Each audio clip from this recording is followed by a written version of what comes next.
In the shadowy corridors of America's death row, few names strike fear and disbelief like John Wayne Gacy, the man who lived a double life as a community clown by day and a monster by night. This is a story of evil disguised as kindness, a haunting reminder of how darkness can wear a smile. Hit that like button and subscribe to be part of our growing community. Before the headlines called him the killer clown, before the word execution was ever tied to his name, John Wayne Gacy was just a boy, quiet, eager to please, and desperate for love in a world that offered him none. Born on March 17, 1942, in Chicago, Illinois, Gacy grew up in a modest, working-class home that hid deep dysfunction behind its front door. His father, John Stanley Gacy, was a hard-drinking, violent man, a World War I veteran who demanded perfection and found fault in everything his son did. To him, young John was never enough, not strong enough, not tough enough, not man enough. Each beating left more than bruises. It carved wounds into his mind. He learned early that love and pain could coexist, that affection came only after fear. His mother, Marion Elaine Robinson, tried to protect him, shielding him from his father's rage, but even her love couldn't drown out the insults. Sissy, Mama's boy, failure, words that would echo through Gacy's mind long after the fists stopped. By 9, something darker entered his story. He was sexually assaulted by a family friend, a secret he kept buried for life. That silence became a seed, one that grew in the shadows of shame and confusion. As he moved into adolescence, Gacy tried to reinvent himself. He joined the Boy Scouts, volunteered at church, and even dreamed of one day entering politics. He wanted to be admired, respected, but inside, the scars of his childhood were molding him into something dangerous. The rejection from his father turned into a hunger for control, for validation, for power. In his teenage years, Gacy collapsed from what doctors believed was a heart condition. He spent long weeks in the hospital, isolated, missing school, another reminder that he was different. And when his father refused to visit him, that final piece of love shattered.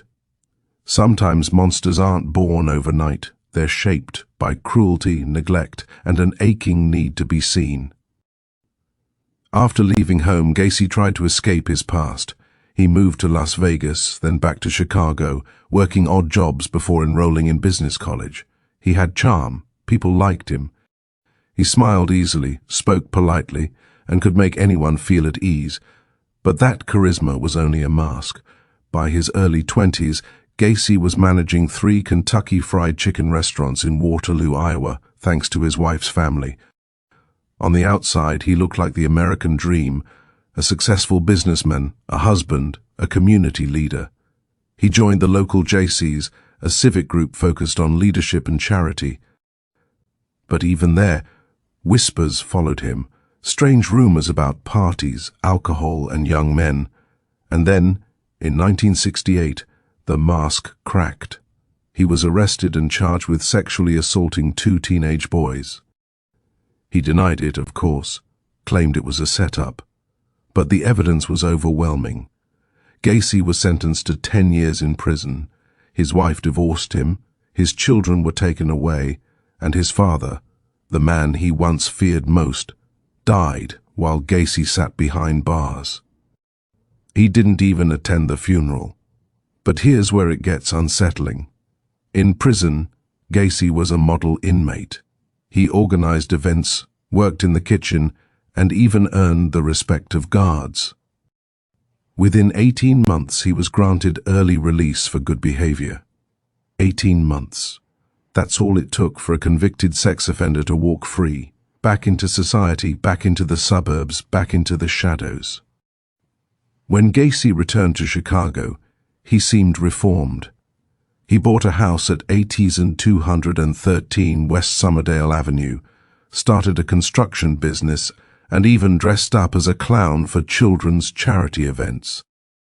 Pogo the Clown, he called himself. A smiling, painted man who made kids laugh.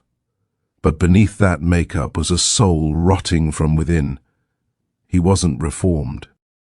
He was reborn, more careful, more manipulative, and more dangerous than ever before. His need for control had evolved into something far darker, a craving for complete domination over those who were young, vulnerable, and trusting. And no one, not even his closest friends or neighbors, had any idea what was hiding beneath his house. Could things have been different if someone had seen the warning signs?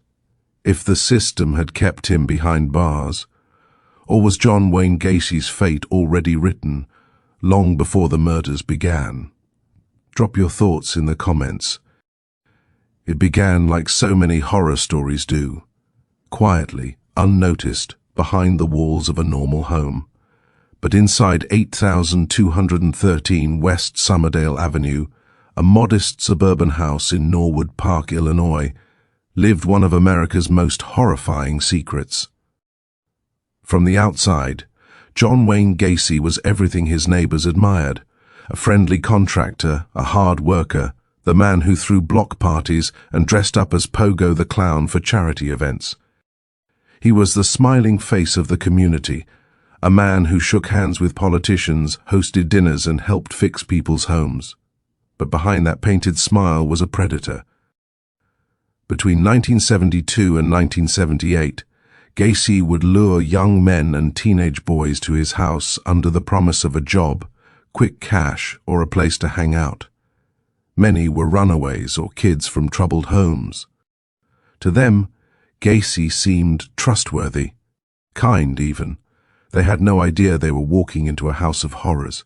He'd offer them a drink, sometimes drugs. He'd laugh with them, build their trust, and then the handcuff trick would begin. He'd tell them he used to be a police officer, that he knew magic tricks. "Let me show you something funny," he'd say, holding up a pair of silver handcuffs.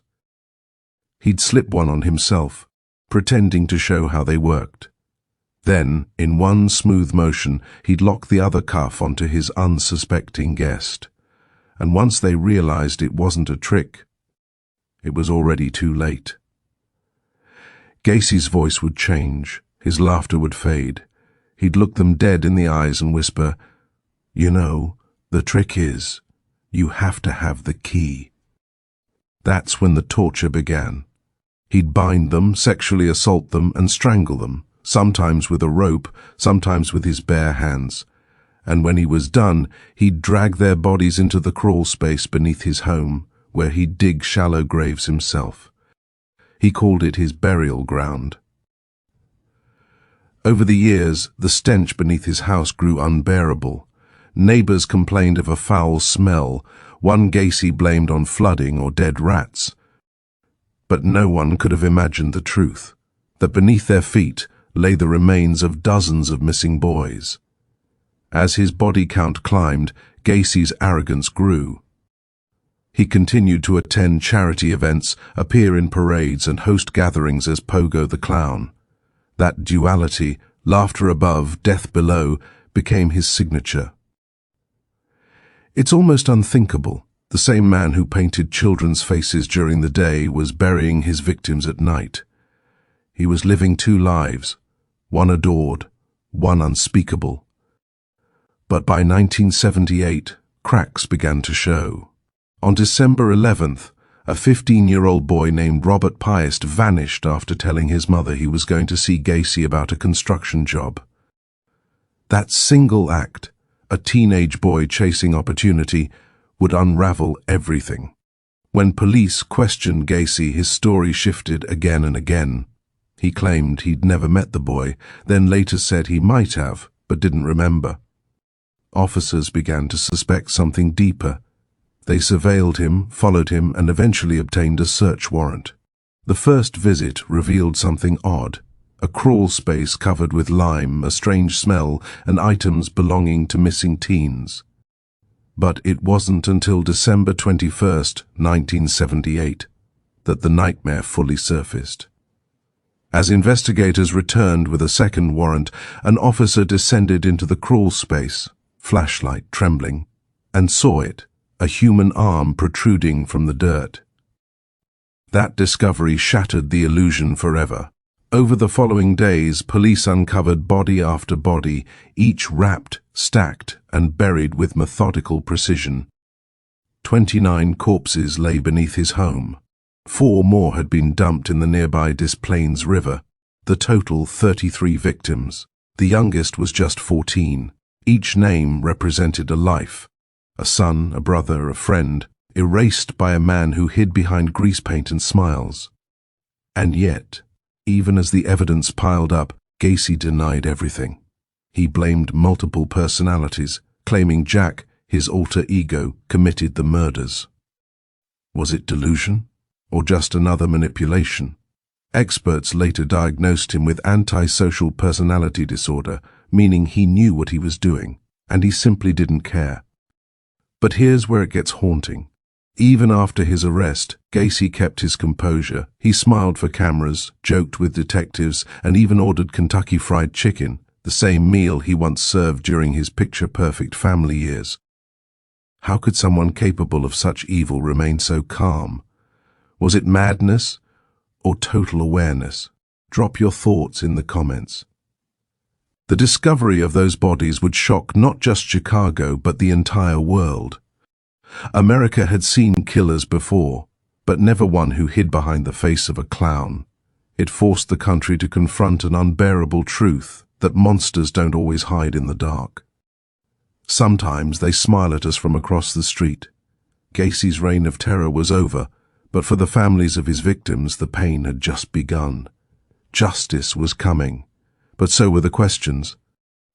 Could the system that once freed him after 18 months in prison have prevented all of this? Or was this nightmare always destined to happen? The trial that followed would divide the nation and expose the deepest fears of what humanity is capable of. By the time John Wayne Gacy was arrested, the world had already made up its mind. He wasn't just another murderer. He was a walking symbol of evil, a man whose name became synonymous with death row, execution, and the darkest corners of the human soul. But in the spring of 1980, when the trial of the killer clown began, one question lingered in every courtroom seat and every living room across America. Was John Wayne Gacy a monster, or a man broken by his past? His defense team argued insanity. They claimed he suffered from multiple personality disorder, that John, the friendly neighbor, had no knowledge of what Jack, the killer, had done. They painted him as a man split in two, driven by the trauma of his childhood, the abuse, and the years of rejection. But prosecutors saw it differently. They called him a manipulative sociopath, fully aware of his actions. They showed the jury photographs, maps of his crawl space, and the haunting evidence of his methodical planning. They told the court how Gacy would joke about his victims, calling them "my boys," as if their deaths were trophies. One detective described how Gacy, during questioning, drew a crude map of his house, marking the graves with X's, laughing as he remembered where he buried each one. He wasn't insane, they said. He was meticulous. The evidence was overwhelming. The bodies, the confessions, the patterns of predation. And yet, there was something chilling about how ordinary he seemed. He wasn't a wild-eyed lunatic. He was articulate, intelligent, polite.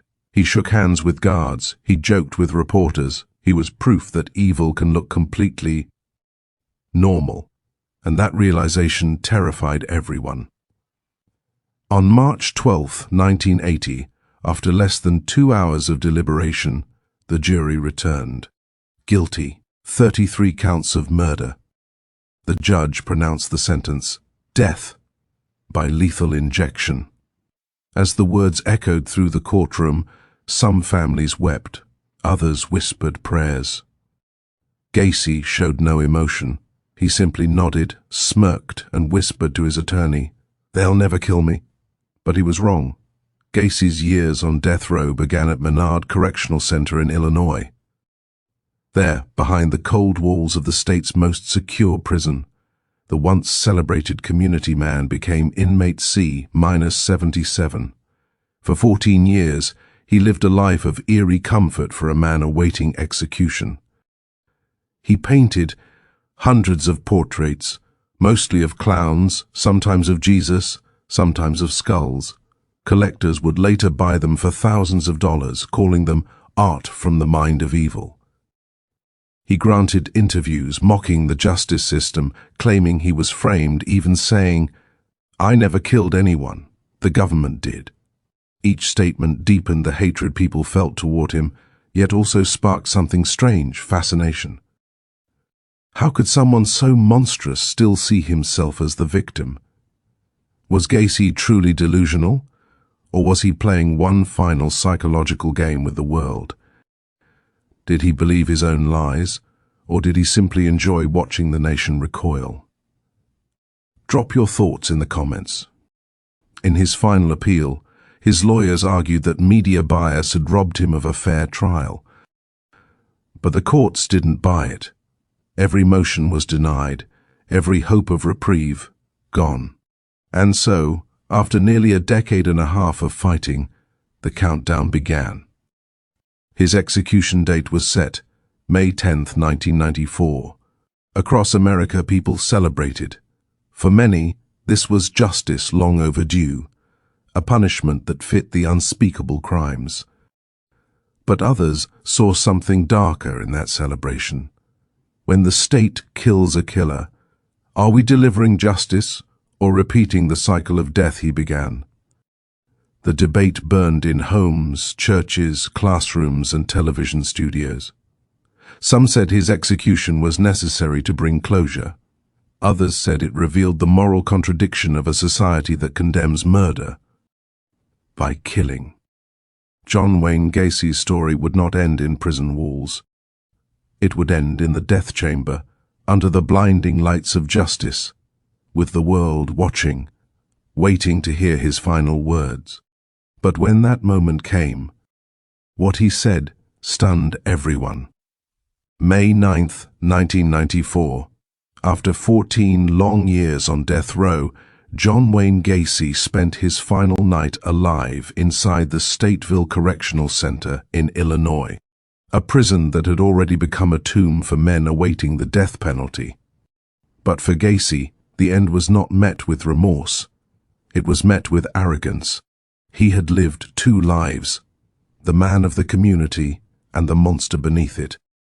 And now, in his final hours, both would collide in one of the most infamous executions in American true crime history. That night, Gacy was allowed one final meal, his last taste of freedom. He requested a bucket of Kentucky Fried Chicken, a dozen fried shrimp, French fries, fresh strawberries, and a Diet Coke. It was almost poetic, a grotesque reflection of his former life as a restaurant manager, as if he wanted to leave the world on his own terms. As he ate, he spoke little. Guards later said he seemed calm, even cheerful. He joked with officers, signed autographs, and gave away his final paintings, grotesque clown portraits that would later sell for thousands. When asked if he had any regrets, Gacy replied flatly, "No, I don't. I've been a good person to a lot of people." To the end, he believed his own lie. At 12:58 a.m., May 10, 1994, the clock began to count down. Gacy was led into the execution chamber, dressed in a plain prison jumpsuit, his once proud smirk still on his face. Witnesses filled the small observation room, reporters, family members of victims, prison officials, and spiritual counselors. But all came to see the face of evil meet its end. He was strapped to the gurney. The leather belts tightened around his arms and legs. Through the glass partition, a priest murmured a final prayer. Then Gacy was asked for his last words. He looked toward the witnesses, smirked, and said the words that would echo in infamy. "Kiss my ass." Those three words defined his end. Defiant, unapologetic, and cold to the very last breath. At 12:52 a.m., the first chemicals flowed through the tubes. The lethal injection meant to silence him forever. But even in death, Gacy caused chaos. A mechanical valve malfunctioned, delaying the process. It took 18 minutes for the execution to finish, and then silence. At 1:14 a.m., John Wayne Gacy was pronounced dead. The killer clown was gone, but his darkness remained. Outside the prison walls, crowds had gathered, chanting, cheering, holding signs that read, "No tears for the clown." Some celebrated, others wept. But in the flickering candlelight of that night, there were others who questioned it all. Does executing a killer bring peace, or does it keep the cycle of violence alive? Was justice truly served, or did Gacy win by becoming immortalized in the very evil he created? Drop your thoughts in the comments. His story forces us to look closer at the faces around us, to question the masks people wear, and to realize that monsters don't just hide in dark alleys. Sometimes they hide behind painted smiles, handshakes, and kind words. So, what do you think? Did the punishment fit the crime, or did the system fail again? Drop your thoughts below. And if you want more deep dives into the haunting world of death row, execution stories, and true crime documentaries, hit that like button, subscribe, and turn on notifications, because we're just getting started. Until next time, stay safe,